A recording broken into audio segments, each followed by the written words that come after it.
Hey everyone, ever get that feeling where you're just staring at a big pile of numbers and it feels like you're drowning? You know there's a story in there somewhere, but it's just a mess. Well, today we're going to change all that. We are going to turn that confusion into crystal clear clarity using a really simple but incredibly powerful technique. Okay, take a look at this. Seriously, it's a jumble of algebra test scores. Right now, it's just pure chaos. How do you even begin to find any meaning here? How would you know if the class did well overall, or if maybe a few students are really struggling? This is such a common problem, but believe it or not, there's a super elegant solution. So here's our game plan for today. We're going to start with that chaos, find 5 key numbers that bring order to it, then actually draw a picture of our data. After that, we'll learn how to read that picture, spot anything that looks a little fishy, and finally get you set up with your very own data detective kit. Right, so that messy list of test scores we just saw, that's a perfect example of what we call raw data. And as it is, it's pretty much useless for drawing any real conclusions. But we have a toolkit that can bring order to that chaos and help us find the story hidden inside. And that toolkit is built around something called the 5-number summary. It sounds a little technical, but I promise you it's a simple and powerful technique that's going to transform our messy data into something we can understand in a single glance. So what is this thing?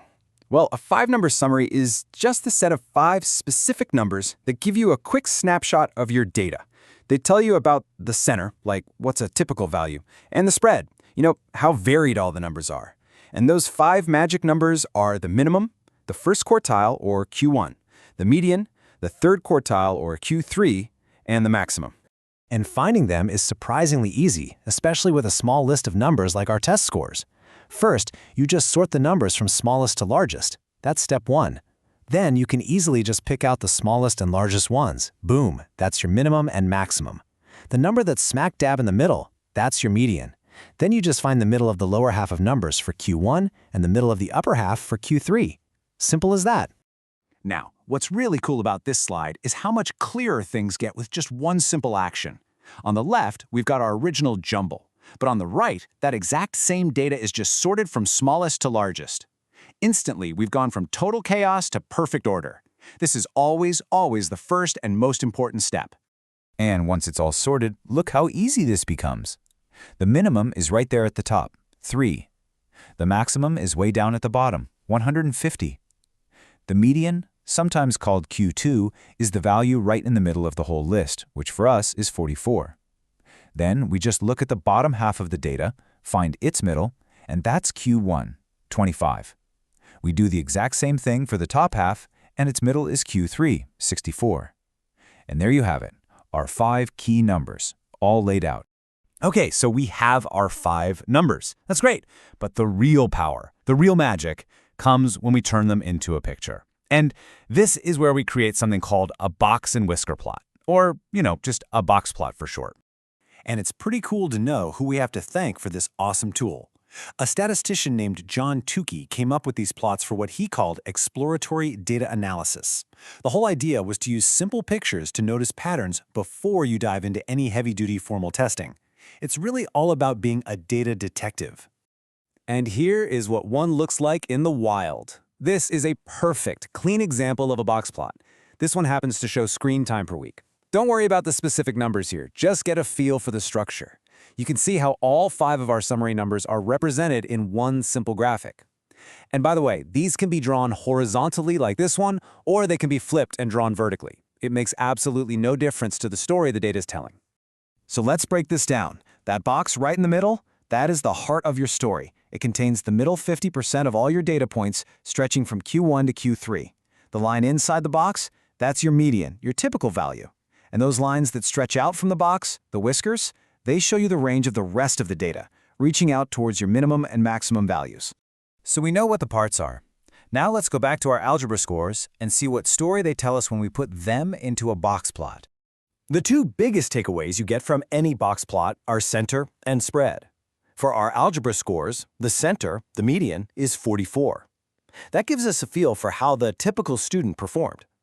Now, the spread of that middle chunk of students, the box, goes all the way from 25 to 64. A really wide box tells you the scores were all over the place, while a narrow little box would mean they were much more consistent. But hang on a second. Do you remember that maximum score of 150? If the test was, say, out of 100, that number it doesn't seem to fit, does it? And this brings us to a really important feature of box plots, spotting the outliers.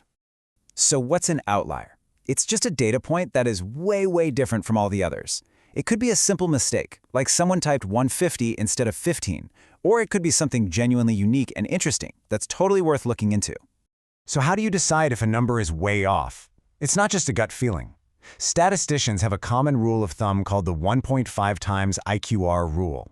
We don't need to get into the nitty-gritty math of it, but the important thing to know is that there's a consistent, formal method for flagging these potential oddballs.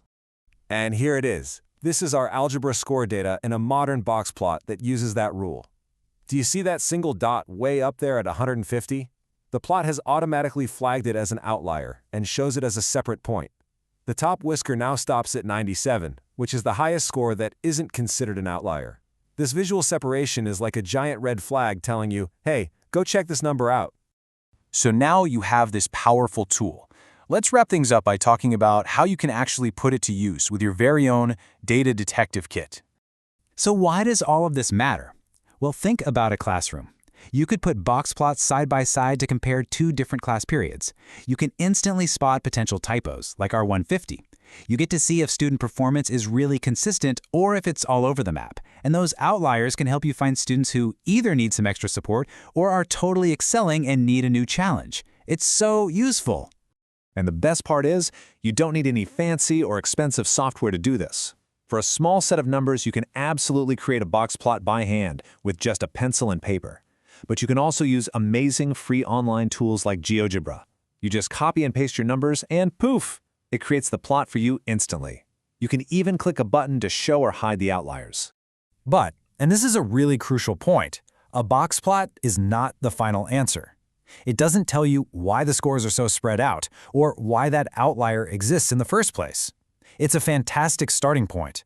It's a tool for discovery that helps you ask better, smarter questions about your data.